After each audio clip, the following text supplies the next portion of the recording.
My slimy ex-husband cheated on me and abused me to the point of divorce, but when his affair partner came to me, after her own son became a junkie, to belittle my own, I made her eat her assumptions and regret it. Many years ago I was married to a jerk. A jerk who cheated on me repeatedly and who was verbally abusive. The day he turned physically abusive, I filed for divorce. We had a son who was 5 when we divorced. Cut to a year after the divorce. Ex had a girlfriend. One that stuck around longer than many of the others had. I strongly suspected that she had been one of his affair partners. She was divorced from a wealthy man. She was begrudgingly polite to me, but always had to smirkingly let me know that she had money and felt that she was superior to me in every way as was her son to mine, and that she looked down on me. This woman, let's call her Janie, had a boy my son's age. Let's call him John. Janie and my ex would occasionally ask me to babysit her son. I always said yes, because, number 1, it wasn't the kid's fault that my ex was a jerk and that his mother was a slime that slept with married men. And 2, the kids got along and my son would be seeing him anyway on dad's custody days. Why punish the children because their parents were jerks? Let's call my boy Sam. John wasn't a bad kid, he was just incredibly entitled.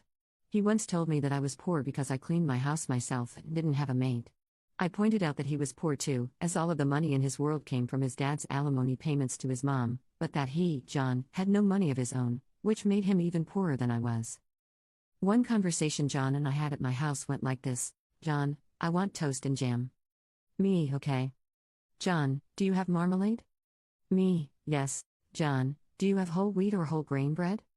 Me, I have whole wheat bread. John, good, then make me toast with marmalade on whole wheat bread and cut the crusts off. I hope it is good marmalade. For some reason that conversation has always stuck with me. Many years later, long after my ex and Janie had broken up and our children were grown, I ran into Janie at a local event. As an aside, many people thought that because I was this tiny, poor, struggling, single mom with no help financially from my ex or anyone else, and my having to work constantly to keep a roof over our heads, that I wasn't a good mother and that I wouldn't be able to raise a child with any kind of stability or order in his life. Add to this, my ex continued to be abusive to the point I had to get restraining orders. Pretty much everyone expected me to fail as a parent, and my child to fail in life. Janie was no exception. She was exceptionally smug in her belief that I was a terrible mother. Truth be told, I was a loving, but very strict mom who did homework with my son every single day. I made a full breakfast, lunch and dinner from scratch daily.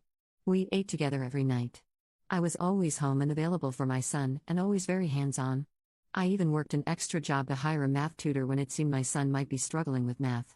The tutor, who had his PhD in mathematics, told me that he thought my son was a genius. I thought he was joking, he wasn't. As it turned out, Janie's boy John had gone totally off of the rails. Far, far away from his marmalade days. With no life skills, John had turned to drugs, dropped out of school, had become an addict.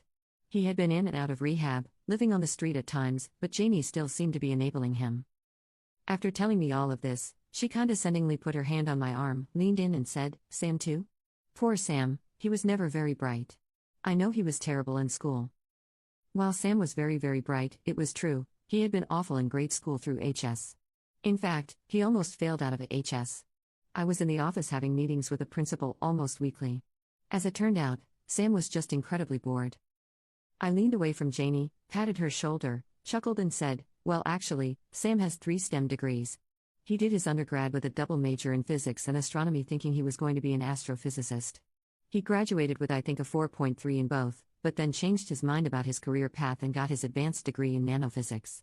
He's currently working in a prestigious lab engineering semiconductors for rocketry, so I guess that makes him a rocket scientist. He has an amazing girlfriend who is a lawyer and who just made partner. They both make 6 figures and he bought a house. I'm so blessed that he turned out so well." Then I patted her arm and said, "Nice seeing you. I'm so sorry to hear about John, I hope he can get his life on track." I meant this. He was a sweet kid, okay, lie, but I couldn't be mean with his situation. A mom's petty revenge through our kids' successes and failures.